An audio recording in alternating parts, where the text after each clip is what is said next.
Moshe, le bébé Etrog.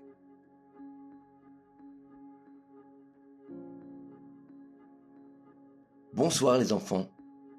Aujourd'hui, nous allons raconter une magnifique histoire en rapport avec la fête de Sukkot. Bientôt nous arrivons dans les fêtes.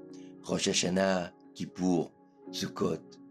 Et donc, nous allons raconter une très belle histoire sur le Etrog.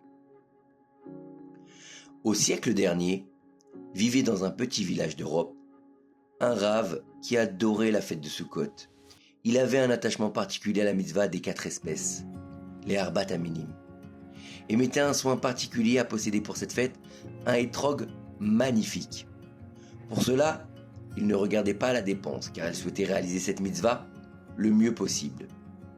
Chaque année, quelques semaines avant la fête, il envoyait son shamash, son intendant, la personne qui l'aidait dans ses tâches, dans la ville la plus proche, afin de lui trouver la perle rare, le Etrog qui ferait son bonheur. Une année, malheureusement, Sukkot approchait rapidement et le shamash n'avait toujours pas trouvé l'Etrog parfait.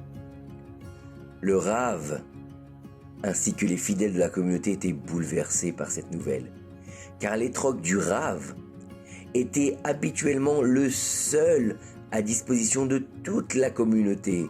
Et alors, si le rave n'avait pas d'Etrog, personne n'allait pouvoir réaliser la mitzvah du lulav cette année. Mon Dieu, comment est-ce possible? Un marchand qui passait par là apprit la situation des juifs du village et leur expliqua que dans une ville non loin du village vivait un juif fort riche qui possédait un magnifique Etrog comme le rave le désirait. Sans perdre une seconde, 2 fidèles de la communauté prirent une calèche pour aller rencontrer ce juif et le persuader de leur céder son Etrog. Arrivés à destination, après quelques jours de route, ils se rendirent directement chez le juif et lui demandèrent de voir son Etrog. Très fier de cette demande, il alla chercher le coffret d'argent qui le contenait, l'ouvrit et les 2 hommes furent subjugués par l'Etrog qui était devant eux. Une pure merveille, plus beau qu'un diamant. Alors, les 2 hommes déposèrent une bourse pleine d'argent et demandèrent aux Juifs de leur vendre l'Etrog. Le Juif le regarda et répondit calmement mais fermement: l'Etrog n'est pas à vendre. Les 2 voyageurs insistèrent et racontèrent la douleur de leur rave et le besoin de faire partager la mitzvah à tout un village. Mais le riche resta sur sa position et ne voulut pas céder son magnifique Etrog. Très déçus, les deux amis s'apprêtèrent à rejoindre le village, amers et tristes, et n'avoir pu aider leur rave. Soudain, le riche s'écria alors: écoutez, je suis prêt à vous céder mon Etrog, mais à une condition. Alors les 2 personnes se tournèrent et le regardèrent. On t'écoute. Sachez que ma femme et moi sommes mariés depuis des années, mais n'avons pas mérité d'avoir des enfants. J'offre mon précieux Etrog à votre rave s'il nous bénit, afin qu'Hachem nous accorde un enfant l'année prochaine à cette même époque. Si la bénédiction du rave se réalise, ce sera un cadeau. Et si elle ne se réalise pas, c'est comme si il avait pris l'Etrog sans mon accord et ce sera considéré comme du vol. Les 2 hommes se concertèrent et après mûre réflexion décidèrent d'accepter la condition et qu'avec l'aide d'Hachem, il y aurait une bonne issue à cela. De retour au village, ils dirent au rave qu'il rapportait un Etrog exceptionnel. Quand le rave ouvrit les crins et le vit, ses yeux brillèrent de bonheur. Cet Etrog était le plus beau qu'il n'ait jamais vu. L'un des messagers expliqua alors au rave toute leur aventure et lui raconta la condition émise par le riche juif. Le rave se tut et ferma les yeux quelques instants. Puis il dit: qu'il en soit ainsi, je bénirai ce couple comme il me l'a demandé, et Hachem fera ce que bon lui semble, qu'il mérite un fils l'année prochaine par le mérite de cette grande mitzvah. La joie du Rav et des fidèles pendant ce Sukkot fut incommensurable. Chacun faisait la mitzvah des 4 espèces avec une kavana, une intention exceptionnelle comme jamais il avait fait avant. C'était le plus beau Sukkot de toute leur vie. L'année d'après, juste avant Sukkot, un colis fut envoyé au Rav par le riche juif. Dans la boîte, il y avait quoi, les enfants? Eh oui, il y avait un magnifique étrog avec une lettre. Et sur la lettre, il était écrit que la bénédiction du Rav avait porté ses fruits et que lui et sa femme avaient eu le mérite d'avoir un garçon et que le étrog dans le colis était un cadeau sans aucune condition.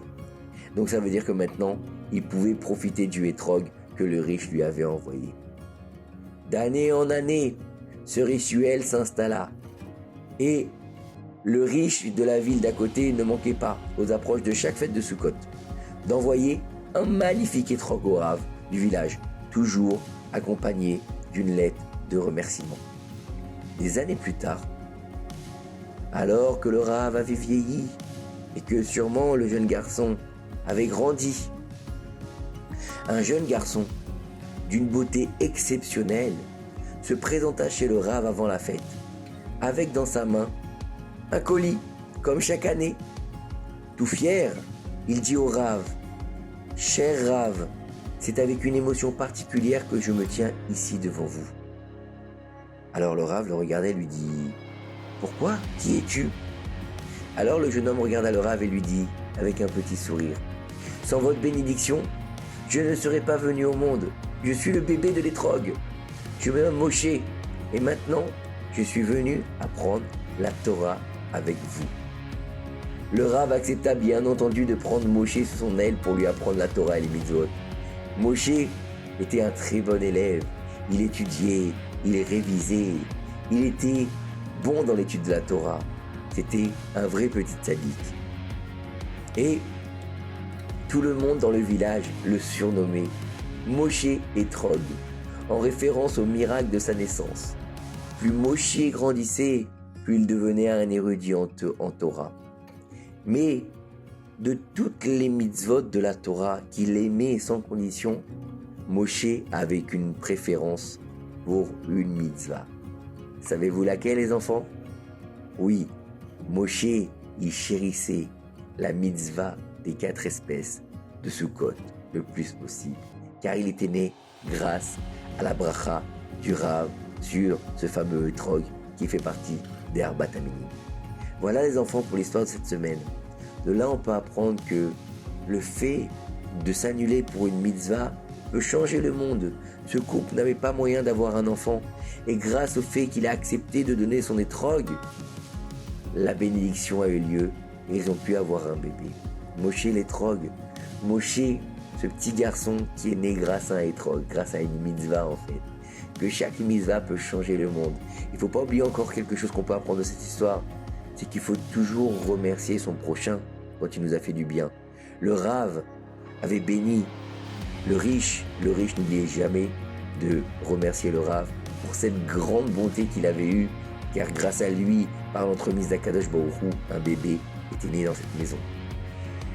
Be'ezrat Hashem, les enfants, que nous rentrions dans les fêtes cette année avec la joie, avec amour, avec le bonheur, et que nous puissions nous tenir dans la soukha de David cette année avec le Mashiach, Bimera Be'emnu. Amen. À très bientôt. Maintenant, chers enfants, il est temps de faire Shema Israël tous ensemble. Shema Israël, Adonai Eloheinu, Adonai Echad. Bonne nuit.